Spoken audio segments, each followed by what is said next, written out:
You open your eyes, but the world doesn't welcome you. There's no bed beneath you, just damp, frozen dirt. Your breath fogs the air. The sun hasn't risen yet, just a dim orange glow on the horizon. You're naked, not because this is a weird dream, but because clothing, as you know it, hasn't been invented yet. Animal hides? You don't have those either. You don't even have shoes. Your bones ache from the cold. You slept in a small rock overhang, surrounded by others, men, women, children, all curled up like frightened animals, sharing body heat just to survive the night. You're lucky you even made it to morning. A hyena pack passed nearby during the night, and one of them was sniffing close. You're starving, and there's nothing to eat, not unless you find it or kill it yourself. There's no grocery store, not even a pot to cook with. You have no idea what's edible and what's poisonous. And let's be honest, if you're a modern human suddenly dropped into this world, you're not even thinking about hunting yet. You're just trying not to cry. Every sound is a threat. Every movement in the trees could be a predator. You have no spear, no knife, no fire. Your fingernails are useless. Your teeth are weak. Compared to the beasts around you, you're the most fragile thing out here. But you're not alone. The rest of the tribe is waking up. They're not freaking out like you are. Why? Because this is all they've ever known. Survival is hardwired into every move. The children already know how to spot danger in the wind, how to read footprints in the dirt, how to run barefoot without making a sound. You, on the other hand, you're already falling behind, and the day has just started.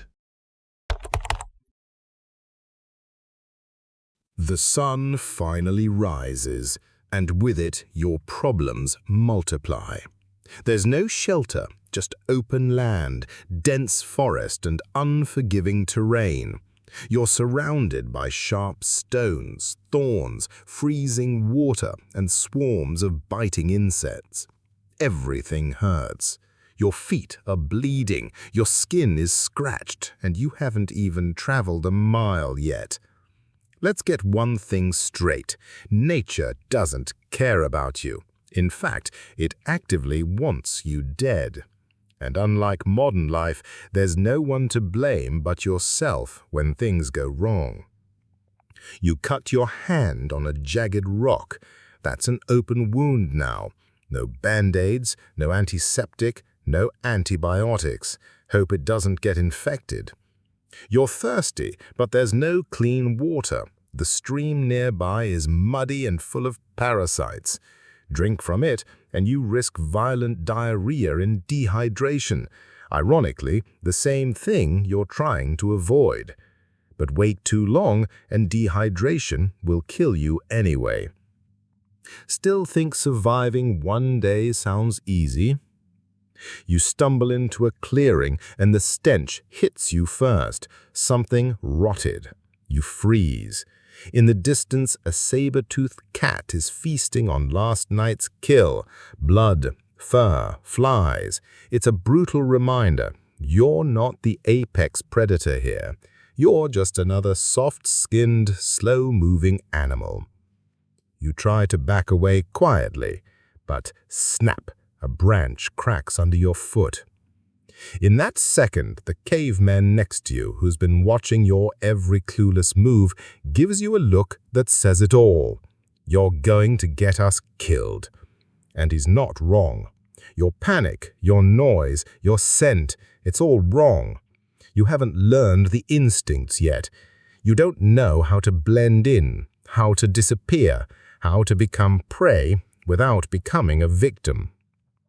This world doesn't care about your gym membership, your Google search history, or your fancy degree. It only cares about one thing: Can you adapt faster than you die? So far, the answer's looking like a hard no. It's barely midday and you're already crashing. You haven't eaten. Your stomach feels like it's trying to digest itself. The tribe has moved on, fast and silent, but you're lagging behind, exhausted, exposed, and still confused by everything around you. You're used to comfort, air conditioning, DoorDash. Here, there's no pause button, just relentless survival. The cavemen around you, real prehistoric survivors, are scanning the terrain like hawks. Every twig, every cloud, every animal track tells them something.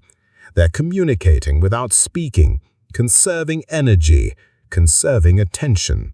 You're still trying to process the fact that there are no roads, no trails, just wilderness, miles and miles of it. You sit down to rest, but they don't. They can't. Resting in the open is a death sentence. The predators here don't growl before they strike. They pounce from trees. They sprint from the brush. And if they smell weakness, they'll wait for the perfect moment to rip you apart. You've also made a crucial mistake. No fire. Fire isn't just heat, it's protection. It keeps wild animals at bay, purifies water, hardens spears, cooks meat, and wards off the cold. But to create it, you'd need dry wood, the right kind of rock, maybe some flint, and, most importantly, knowledge. YouTube tutorials don't exist here. Trial and error gets you killed. By late afternoon, your body is shutting down. Your core temperature is dropping. You're hungry, dehydrated, shivering, and increasingly paranoid. Every rustle sends your heart racing. Every shadow looks like a predator. The tribe is losing patience with you. In their world, a weak link isn't just annoying, it's dangerous. You're slowing them down, drawing attention, wasting time. The truth is harsh. If this were real, they'd probably leave you behind. And honestly, you wouldn't blame them, because the sun is setting, and if you can't find shelter, food, and fire before nightfall, you're not going to make it. You're starving now, the kind of hunger that makes your head spin and your legs shake. Your stomach has turned against you, cramping and groaning. But here's the brutal truth. Finding food isn't just about knowing what to eat, it's knowing what not to. Because out here, nature hides death in plain sight. You see a patch of berries, bright red, juicy. They look like food. But if you eat the wrong ones, you're done. Nausea, hallucinations, organ failure. Prehistoric humans learned through death, generation after generation. If you picked the wrong plant, you wouldn't just get sick, you'd be dead before sunset. And you'd take your children with you. You don't know which mushrooms are edible. You don't know which roots are toxic. Cavemen didn't just guess. They watched animals, learned from elders, and passed on secrets through stories, not textbooks. For them, food knowledge was life insurance. You try chasing a rabbit. You fail within seconds. They're faster, smarter. You don't even know how to throw a rock properly. No traps, no tools, just raw desperation. Meanwhile, a real hunter in your tribe is stalking a wild boar with a sharpened stone tied to a stick. Primitive, yes, but deadly in the right hands. He moves like a ghost, knows the animal's habits, its escape paths, its blind spots. One throw, one strike, that's dinner. But even then there's danger. You cut the meat wrong, eat it raw, and you're inviting parasites, bacteria, or worse. You don't know how to gut it, what organs to avoid, or how to store meat without refrigeration. A single mistake here could infect you or your entire tribe with something prehistoric and lethal. And still, this is just one problem. You need food, but you also need fire. Without it, everything you eat could turn against you, and everything hunting you has just become more active. You don't realize how important fire is until you don't have it. Right now, you're freezing, not just uncomfortable, dangerously cold. Your muscles are tightening, your fingers are losing function. Without fire, hypothermia isn't just possible, it's likely. And you're surrounded by predators that hunt in the dark. But fire? Fire is power. To early humans, fire was more than heat. It was survival condensed into flame. It meant cooked meat, clean water, warmth, light, and safety. It scared off lions, it hardened spear tips, it turned night into a temporary illusion. And if you could make it, you earned status, respect, control. Here's the problem. You can't. Starting a fire isn't rubbing two sticks together like cartoons showed you. It's technique, patience, the right materials, and the right mindset. You need dry tinder like bark or moss, a friction tool like a hand drill or bow drill, and then endurance. You'll rub your palms raw before you even see smoke. And if the wind picks up, start over. Cavemen didn't play with fire, they mastered it. And those who didn't, they died, or worse, they relied on others, becoming dead weight in a world with no mercy for the slow, the cold, or the clueless. In fact, fire was so sacred in some tribes, they kept it burning constantly. Losing the flame meant risking extinction. And stealing fire from another group, that was war. Literal war. And now imagine your situation. No fire, no food, and the sun is dipping again. The skilled members of your tribe already have flames crackling. They're drying meat, boiling water, sitting close together in tight circles. You're still fumbling with a stick and a rock, producing nothing but shame and frustration. You're not just cold, you're exposed, you're weak. And in the Stone Age, that's not just uncomfortable, it's a death sentence. By now, you've realized something terrifying. In the prehistoric world, survival isn't personal, it's collective. One person's mistake doesn't just get them killed, it can doom everyone. Let's say you misidentify a plant and bring it back to share. It looks like wild garlic, smells like it too, but it's not. It's a poisonous look-alike. You toss it in with the evening stew, thinking you're helping. By morning, half the tribe is vomiting, convulsing, or dead. Or maybe you forget to cover the meat you helped carry back. It attracts flies overnight. You don't notice. They lay eggs. The next day, someone eats it, raw. Within hours, they have a fever. Within days, it spreads. No hospitals, no medicine, just hope, and usually death. But the worst mistake? Fire carelessness. Drop a burning branch, walk away from a smoldering log, forget to build the fire pit away from dry brush. Suddenly, the forest is lit up like a torch. You just burned the hunting grounds, the shelter, the water source. You've turned survival into chaos.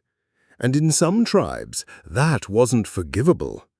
In fact, evidence shows early humans punished those who risked the group. Sometimes exile, sometimes worse. Why?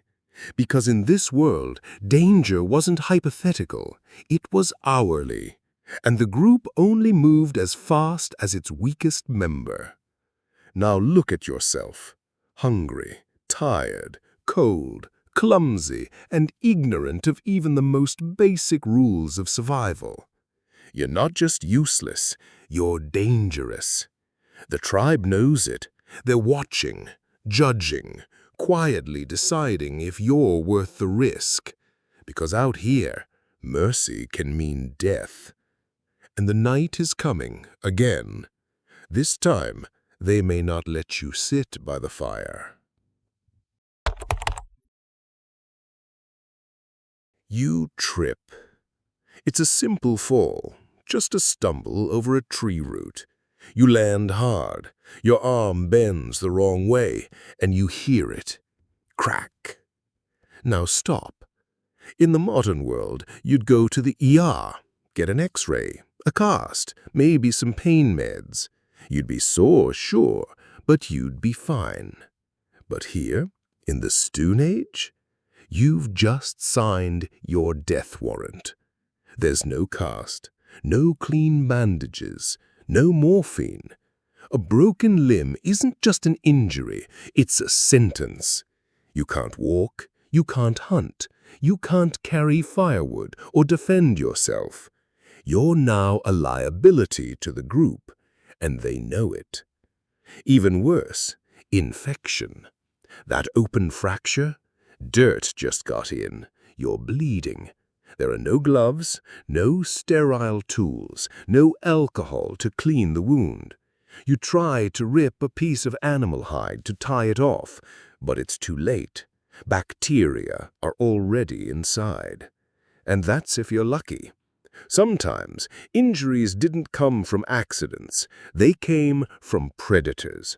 A single scratch from a cave lion, a bite from a wild dog, or a puncture from a tusk could slice through muscle, sever arteries, or shatter bone. Without stitches, antibiotics, or surgical tools, you're bleeding out in minutes, maybe seconds. Cavemen weren't superhuman. They were just incredibly cautious. They had to be. Every step, every climb, every chase carried a risk, and if you took the wrong one, no rescue, no medevac, just pain and silence. Archaeologists have found prehistoric skeletons with brutal injuries, healed ones too.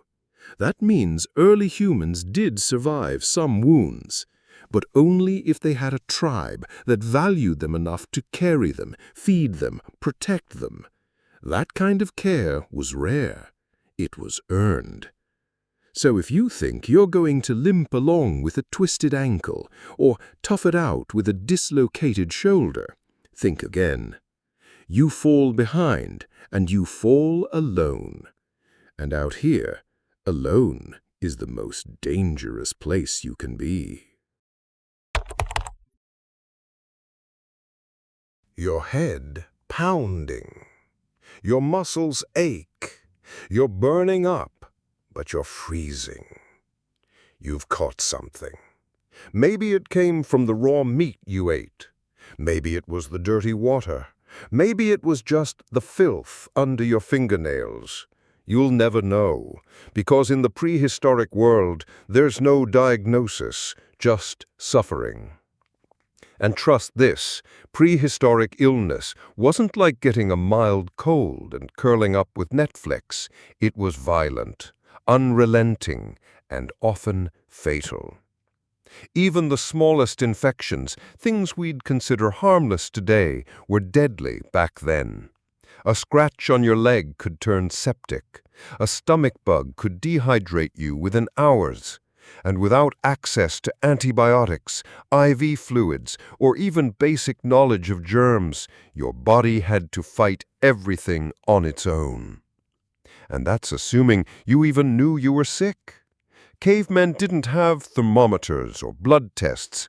They recognized illness by symptoms, fever, vomiting, hallucinations, and by then it was often too late. you were already a liability to the group. And if your condition risked spreading, you weren't comforted, you were isolated or abandoned. Worse still were the parasites. Tapeworms, lice, fleas, and intestinal worms were constant companions. They drained energy, triggered chronic pain, and wore people down long before their time. These weren't rare, these were normal, a part of daily life. And then there were the ancient plagues. Tuberculosis, leprosy, anthrax. They didn't start with crowded cities. They were already lurking in the animal-human ecosystem of early survival. Zoonotic diseases, jumping from prey to predator to human, have existed as long as we've hunted. Your immune system? It's used to vaccines, clean food, filtered air. Drop yourself into the prehistoric world and you're like a newborn, weak, exposed, and totally unprepared. And don't think the tribe will nurse you back to health. If you're too weak to move, too sick to hunt, and too much of a risk to the rest, they'll leave you behind. Not out of cruelty, but necessity. Because in the Stone Age, mercy could cost the lives of everyone else. In modern life, nighttime means rest. Warm lights, locked doors, maybe scrolling on your phone until you drift off. But here, in the Stone Age, when the sun goes down, everything changes. The air drops fast. The heat from the fire flickers, but it doesn't chase away the cold. You're shivering, wrapped in a poorly tied animal hide, trying to lie still and stay quiet. Because the night belongs to the predators. And they're everywhere. Out there in the dark, something moves. You can't see it, but it can smell you, hear you. It's been watching you since dusk, waiting for the moment the fire weakens, for someone to step too far from the group. A cave lion? A pack of dire wolves? A giant hyena? Doesn't matter. You're prey.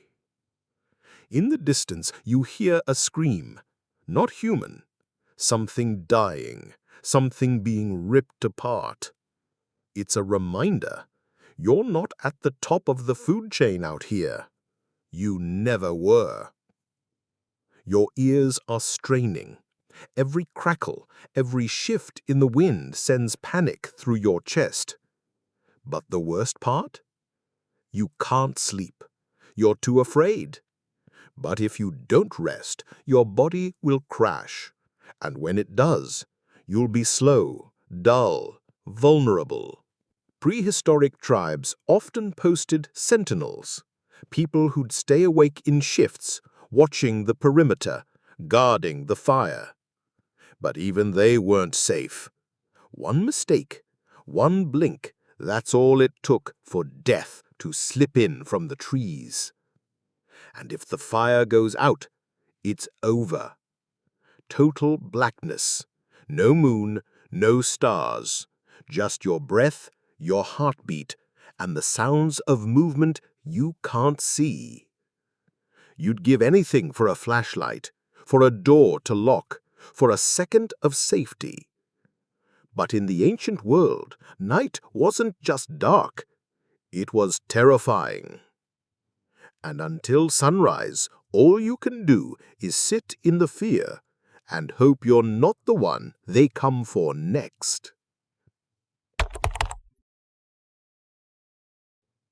The night deepens, and the fire's glow fades. Shadows stretch, sounds sharpen. Every rustle could be wind, or something worse. You're staring into the darkness, and it's staring back. There are eyes out there, low to the ground, unmoving, watching. You blink, and they're gone. Were they ever there? You don't know. And that's the most terrifying part, not knowing. Your mind starts filling in the blanks, and the blanks are always deadly. You shift slowly to grab a stick from the fire. It's not much, just a glowing branch, but it feels like a weapon, a thin line between you and everything outside that circle of light. Suddenly, the silence is broken. A howl, close, then another one, farther away. It's not random. It's communication. They're coordinating. Wolves, maybe. But these aren't modern wolves. These are dire wolves, twice as heavy, stronger jaws, and zero fear of humans. And you smell like weakness, like injury, like opportunity. You look around. The tribe is tense. No one speaks. Children are buried under blankets of hide, mothers clutching them close. The hunters grip spears tight, eyes scanning the tree line. This isn't a drill. This is life. You want to run, but there's nowhere to run to. The dark is endless, and running marks you as prey. This is the fear that shaped us. The reason humans evolved with anxiety, with alertness, with the instinct to flinch at noises in the night. It wasn't irrational. It was survival. And here you are, feeling it raw, real, and unfiltered.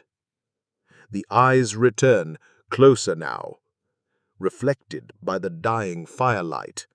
You raise your torch. Your hand shakes. They retreat again, but not far, not gone.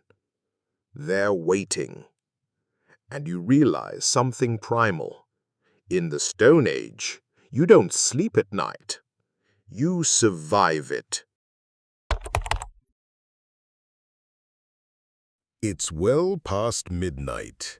You haven't slept. Your body aches from the tension. Every noise feels like a warning. Every shadow feels like a threat. And that's because out here it is. Paranoia isn't a flaw in this world. It's a survival strategy. You're huddled with the others. Firelight flickers across anxious faces. Everyone is awake now. No one's taking chances. The youngest children have been moved to the center of the group. The strongest, those with sharpened spears and stone blades, form a shaky perimeter. And you're realizing just how thin the line is between safety and extinction. There's no backup plan, no cavalry, no walls. If something charges from that tree line, you fight or you die. And you're not even sure which is worse. Paranoia keeps you alert. It's what made humans successful hunters and survivors. We learned to fear the dark because the dark earned that fear. We learned to jump at movement because the ones who didn't live long enough to reproduce. Your thoughts spiral into chaos. What if you fall asleep? What if the fire dies? What if you're the one they decide to sacrifice to give the rest a chance? These thoughts don't make you weak. They make you human, the original human.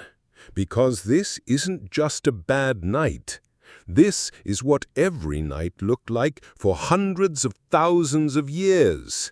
You're living in the raw software that built the human brain. And the default mode? Fear, hypervigilance, unrelenting anxiety. All for one goal: survive until dawn. And when the sun finally rises, when the birds start to chirp and the shadows shrink, Only then do you understand. You didn't rest. You didn't recover. You just made it. Barely. And you've still got 23 more hours to go. You survived the night, but let's be real. You were cold, starving, injured, sick, sleep-deprived, and one step away from being eaten alive. You didn't hunt. You didn't build a shelter. You barely lit a fire. And that's the truth most people don't want to admit. You wouldn't survive 24 hours as a caveman. Not because you're weak, but because you're civilized. Modern life has erased the raw instincts that kept our ancestors alive. We've outsourced survival to technology, community, and convenience. And thank God we did, because the world they lived in, it wasn't noble, it wasn't romantic, it was brutal, constant, unforgiving. Yet somehow they endured, they adapted, they passed on the skills, the scars, the instincts that eventually shaped you. So next time you're scrolling through your climate-controlled apartment, complaining about slow Wi-Fi, or forgetting where you left your AirPods, remember this. Your ancestors slept with one eye open, ran barefoot across frozen ground, and fought monsters in the dark just so you could complain in peace. And maybe, just maybe, that's worth respecting. If this journey into the brutal world of our prehistoric ancestors made you feel something, fear, awe, maybe a little shame, you're not alone. Drop a comment below. Would you survive 24 hours as a caveman? Hit that like button if you've ever thanked your lucky stars for hot water, indoor plumbing, or just having dinner delivered. And subscribe for more mind-blowing dives into ancient survival, forgotten species, and the hidden truths of human evolution. Because this is just the beginning.